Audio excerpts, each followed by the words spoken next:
Everyone, we're back with another slideshow here for our chapter on feudalism. Today's topic is actually feudalism. We're going to begin to take a closer look at this and kind of break down what it is, how it works, and all of those things in this slideshow today. So starting off, Charlemagne's empire collapsed because of constant attacks from a variety of groups, one of these groups being the Vikings. During the 800s, power is going to begin to shift from the king to the wealthy nobles. So what exactly is feudalism? A definition can be when nobles governed and protected people in return for services. Some of those services could include fighting in the army or farming the land, and we'll talk about that a little bit more in depth as we go through this PowerPoint today. By the time we get to the year 1000, Europe is going to be divided up into thousands of feudal territories. So instead of having 10 or 20 countries make up Europe, we're going to see thousands of these feudal territories. Feudal territories were similar to Greek city-states, but instead of having a city at the center of each, nobles are going to have a castle or a fortress. So that's going to be one of the reasons why Europe today still has so many of these castles. Feudalism is based on ties of loyalty among nobles. Nobles are going to be both lords and vassals, and we'll talk about the feudal pyramid to explain this a little bit more. But a vassal is going to serve a lord in return for something. So again, it might be farming some land. It could be food. There's just a variety of things that it could be depending on the situation. But again, we'll talk about what some of those things are a little bit more in depth. The tie between a lord and a vassal was made public at a ceremony, and the vassal would swear to keep faith and loyalty to the lord above all others.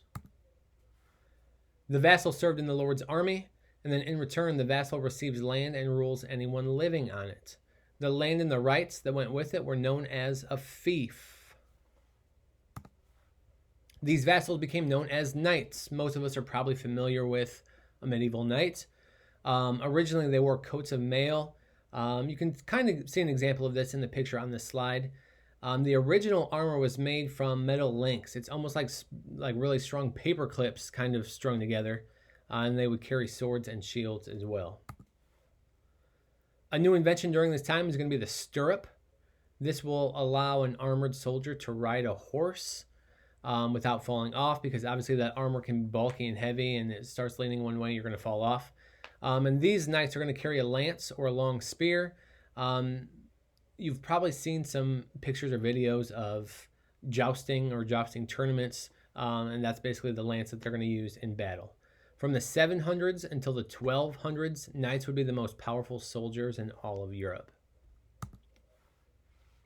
A collection of fiefs. So remember, a fief is just one of those small pieces of land that a vassal is receiving. A collection of those is known as a manor.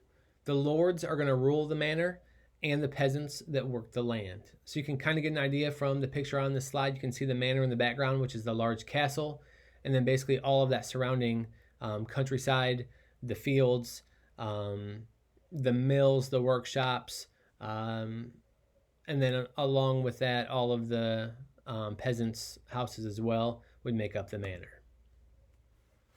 Some of the peasants were free men who paid the noble to farm the land. So essentially, they were just farmers. They had rights, and they could move whenever and wherever they wanted to. So if they wanted to up and move whenever, like for whatever reason, they could. They were not stuck in any one place. Other peasants were called serfs. Serfs are going to be more like a slave, but we'll talk about why they're not actually slaves. So a serf could not leave the manor, they could not own property, and they could not get married without the lord's permission. Like I said, though, serfs were not enslaved. Here's why they were not considered slaves. Lords could not sell serfs, and they also could not take away any land that was given to them. So even though the serfs didn't own that land, they had the rights to farm it. Lords also had a duty to protect their serfs. Without their serfs, their land is not going to get farmed. They're not going to get the things that they need to survive. Serfs are going to work really long hours. They would spend 3 days working for the Lord. So they would be harvesting crops or growing crops and then taking whatever they're harvesting and turning that into something else. The rest of the week, though, they were able to grow food for themselves. However, they had to pay to use a mill, a bread oven, a wine press, all of the things that turn the crops into something. Nobody eats straight wheat or straight corn or beans out of the field. Like, you take those things and you convert it into food. But in order for the serfs to convert that into food, they had to pay to use the equipment, and they're paid virtually nothing to begin with. So it was really, really difficult for them to produce their own food. Serfs could gain their freedom officially, but it was not easy. If a serf ran away and stayed in town for 1 year, they were considered free. Why do you think this would be difficult?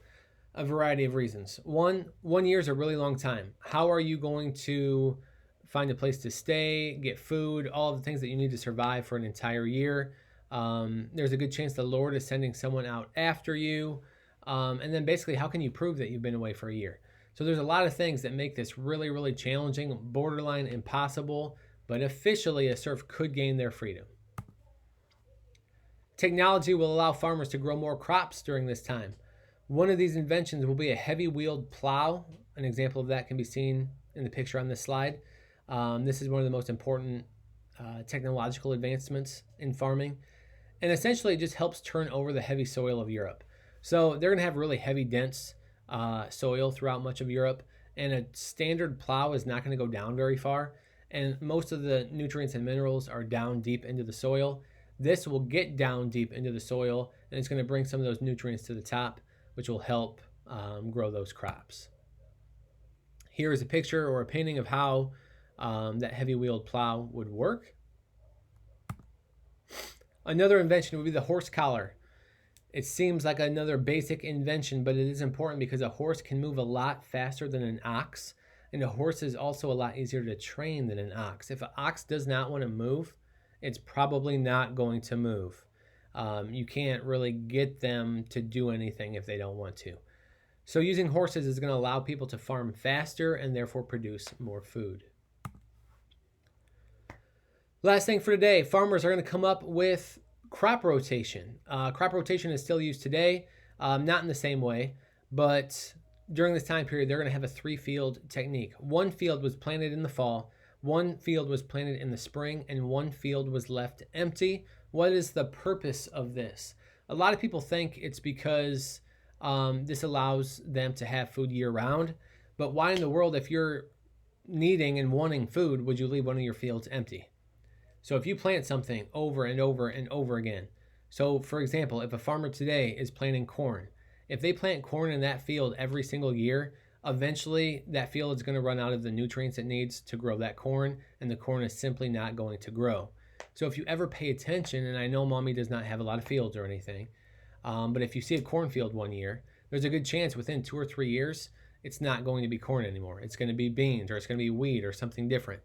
That's because by changing what you're planting, it's allowing those nutrients to be restored into the soil. By leaving one field empty during this time period, that's going to allow the nutrients and the minerals to basically come back, so that when they would plant that field the following year, they would get a good harvest. So they would just rotate this through. So the field that was planted in the fall, the next year would be planted in the spring. The year after that would be left empty. And they just keep cycling through that way. This is going to allow farmers to grow more food for the expanding population that they had in Europe. That is it for the notes today on feudalism.